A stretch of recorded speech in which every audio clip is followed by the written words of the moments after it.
की ओर और डीडीसी के चुनाव संपन्न होते ही अब जिला के चेयरमैन बनाने के लिए जोड़ तोड़ की राजनीति शुरू हो गई है। चुनावों के बाद आज पहली बार people's alliance for Gupkar declaration में शामिल दलों ने आज श्रीनगर में बैठक कर श्रीनगर जिले में डीडीसी चेयरमैन की नियुक्ति के मसौदे पर विचार विमर्श किया। डीडीसी चुनावों में श्रीनगर जिले में 60 निर्दलीय उम्मीदवारों ने जीत दर्ज की है और बताया जा रहा है कि इन 7 निर्दलीयों को पटाने के लिए उनको अपनी फेवर में लाने के लिए गुपकार अलायंस एड़ी चोटी का जोर लगा रही है। तो इस वक्त का बड़ा अपडेट श्रीनगर से सामने आ रहा है। People's alliance for Gupkar declaration की तरफ से आज बैठक बुलाई गई और क्या कुछ जानकारी है, हमारे साथ हमारे सीनियर साथी हिलाल हांजूरी ज्वाइन कर चुके हैं। जी हिलाल, बताइएगा इस बैठक में क्या कुछ खास नजर आया?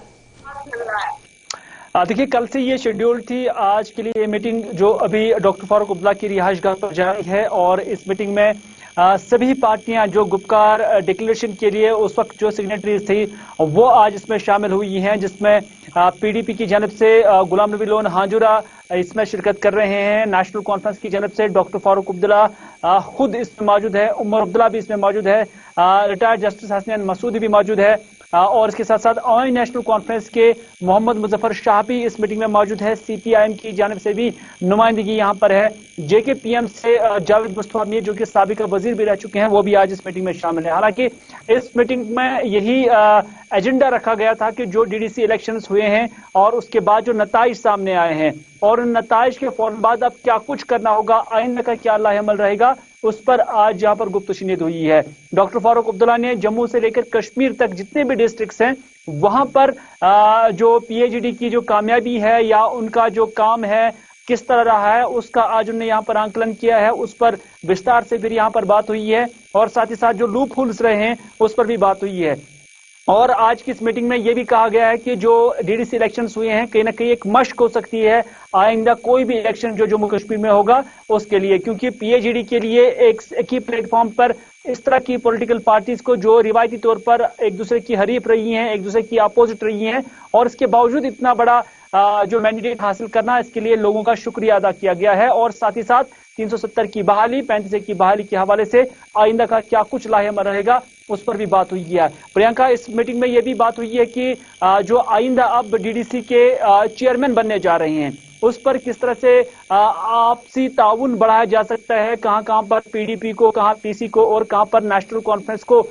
जो है इसमें अपना टिकट मिलेगा और अपना मैंडेट मिलेगा और चेयरमैन मिलेगा। इस पर भी आज यहां पर डॉक्टर फारूक अब्दुल्ला की सदारत में हुई इस मीटिंग में बातचीत जो है वो हो रही है। हालांकि अब ये जराये के हवाले से हमें खबर मिली है, लेकिन अभी भी तवक्का है कि जो ही ये मीटिंग खत्म हो जाएगी उसके बाद ये प्रेस कॉन्फ्रेंस भी करेंगे जिस पर इस मीटिंग के हवाले से जो इतलात है वो आवाम तक पहुंचाए जा सकते हैं। जी, वहीं पर जिस तरह से डीडीसी चुनावों में श्रीनगर जिले में 7 इंडिपेंडेंट कैंडिडेट्स ने जीत हासिल की है और अब इन 7 इंडिपेंडेंट कैंडिडेट्स को अपनी फेवर में लाने के लिए या फिर उन्हें कन्विंस करने के लिए किस तरह का एजेंडा जो है गुपकार अलायंस अपनाएगा?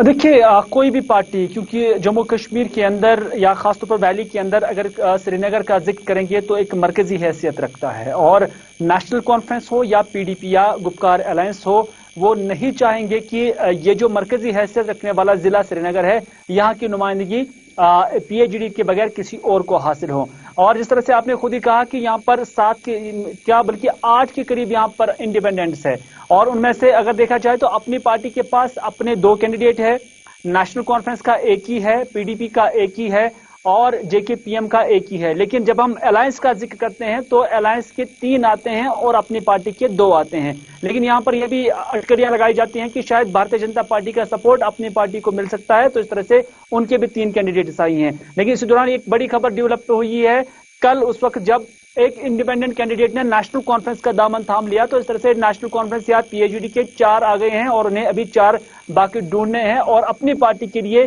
4 से 5 अभी ढूंढने होंगे और उस पर सभी दोनों ग्रुप जो है अपने अपने हिसाब से उन्हें माइल करने की कोशिश कर रहे हैं। लेकिन आइंदा कुछ दिनों में ही ये पिक्चर साफ हो जाएगी कि बाकी जो इंडिपेंडेंट कैंडिडेट्स हैं वो क्या गुपकार एलायंस का सपोर्ट करते हैं या कि फिर वो अपनी पार्टी का सपोर्ट करते हैं, ये आइंदा कुछ दिनों में ही तस्वीर साफ हो जाएगी। शुक्रिया हिलाल, तमाम जानकारी फराहम करने के लिए। हिलाल हंजूरी हमारे साथ ज्वाइन किए हुए थे। और डीडीसी चुनाव खत्म होने के बाद, उनके नतीजों के बाद अब जिला के जो चेयरमैन बनाना है उसको लेकर जो जोड़ तोड़ की राजनीति शुरू हो गई है। और जिस तरह से हिलाल बता रहे थे कि आने वाला समय ही बताएगा कि जो जीते हुए इंडिपेंडेंट कैंडिडेट्स हैं वो कौन सी पार्टी का फेवर करते हैं। तो चलिए